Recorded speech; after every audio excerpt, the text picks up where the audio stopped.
artists, art teachers, and students. Today I'm going to teach you how to create tints and shades of a color without using black. Okay, so why learn about value and color theory?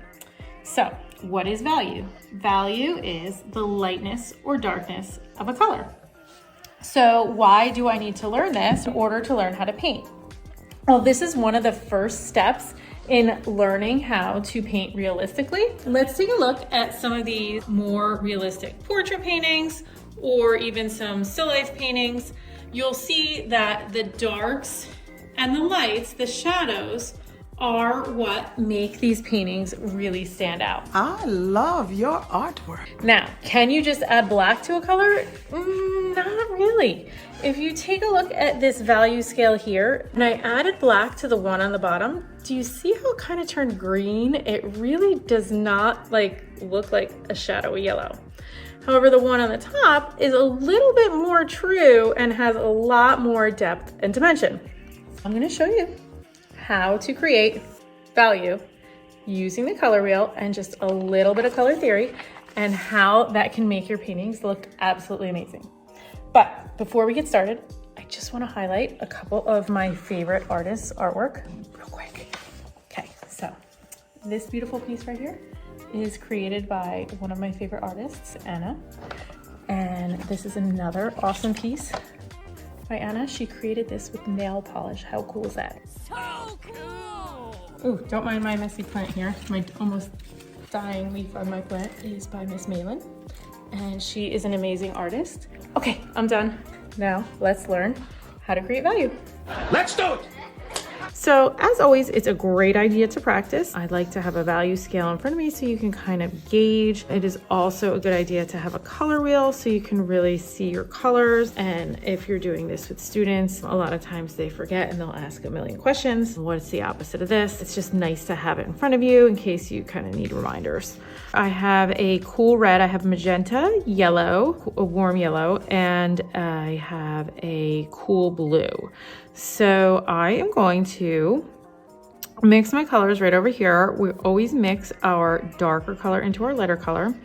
I want to make kind of like a reddish orange color because I know that's a color that I want to use in my next painting. So I'm going to practice my colors by creating a value scale for that.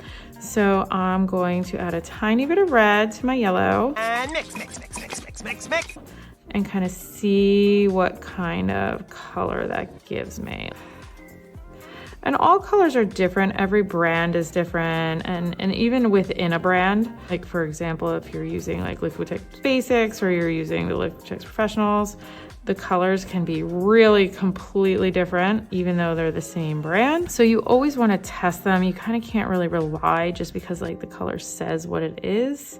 You want to really mess around with it first and a practice sheet of paper and see what happens. And quite frankly, I always love my students' practice papers. I feel like they are just so unintimidated by them, and they'll really, I want this, oh, I'm liking this red color here.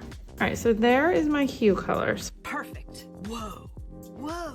Wow. So I'm going to practice right here. I have the value scale and the color wheel in front of me. I'm going to paint my hue, my main color, using the edge of my brush.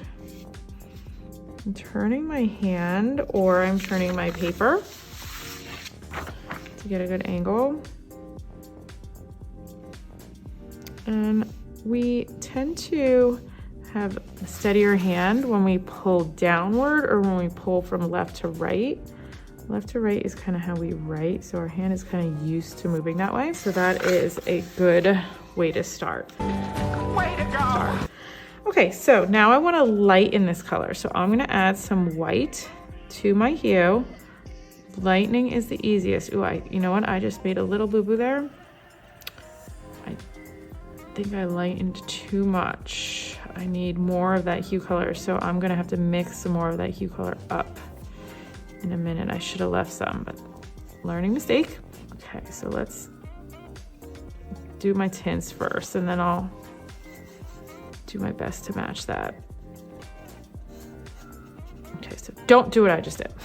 Okay, so now I'm gonna take a look and I'm gonna say, does this value seem to match that value? Is there enough of a jump between these two? So let's test. Is there enough of a jump? I think it needs to go a little bit lighter, so I'm gonna add a little bit more white here.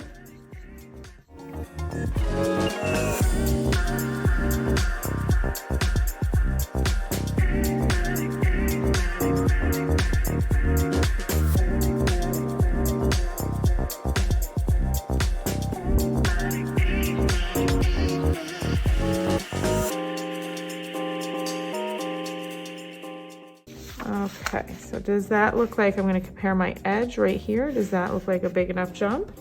And I think that looks pretty good. So now I want to go even lighter. I'm going to add more white over here. And I want to go pretty much really light in this. I'm going to get like kind of a nice peach here.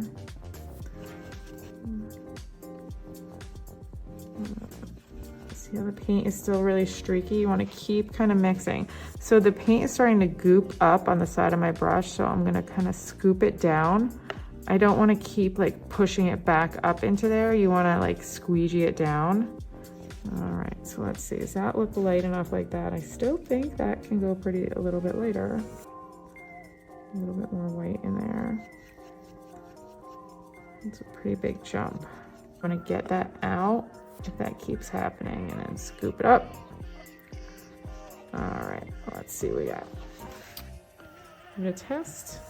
Oh, well, I think we could still even get a little later there. Let's try there. You never want to rush. I think one mistake beginners often make is they try to mix their colors kind of right. Like they're so anxious to get onto the painting, and they kind of figure, or I mean, I'm guilty of this too. I used to figure I could just mix it later. I'm having so much fun. I'll fix it. If it's not the right value, it's not a big deal. But you really can be very frustrating.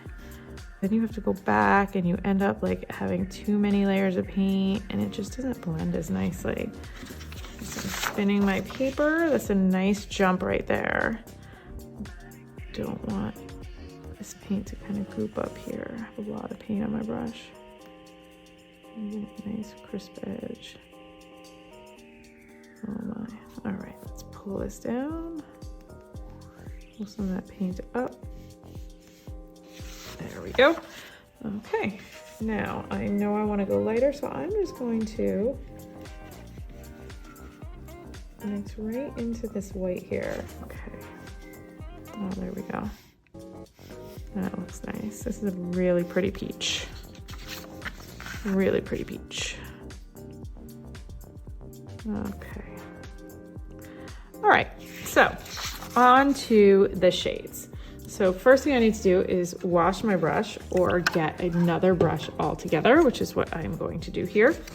And remember I made that boo-boo and I used up all of my hue. So now I need to try to match that hue. So try not to do what I did. And you never want to mix when you're doing shades. You never want to mix any white into it. It'll make your color really, really muddy. Now to get my shades, I want to add the tiniest bit of blue. So I don't want to ruin my whole color. So I'm just going to take a tiny, tiny bit. And I'm gonna mix like kind of right over here, and look at how intense that got really quick. So I wanna get some of that blue actually off of my brush. So I'm kind of wiping it over here. And now I'm gonna take some more of that hue color and mix it into here, and let's see what we got. Let's take my paper.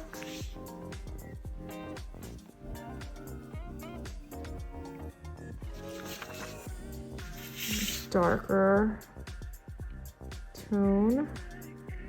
Okay, so I added a little bit of the blue, which is the opposite of orange, on the color wheel to get my shades. So now I'm going to add a little bit more blue, and see how quickly that got pretty dark right there. That's pretty dark. Yeah, that's dark. Yeah, it's pretty dark.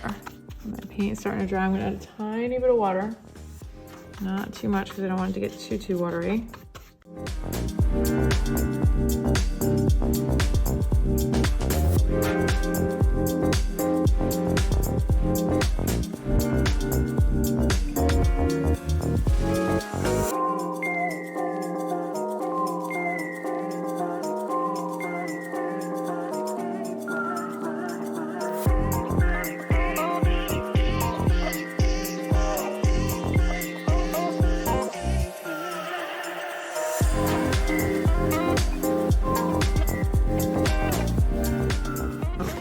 my last one before my paint dries.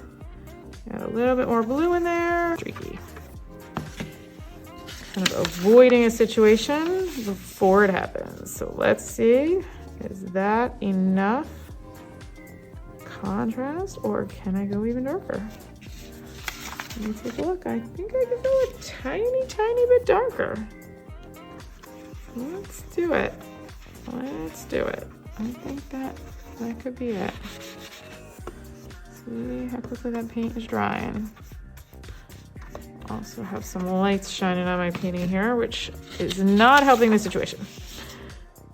Okay, that looks better. Look at that difference there. Look at that jump in value. That when you look at the edge here, you could see that amount of contrast. A trick that I do is I take a picture of the finished value scale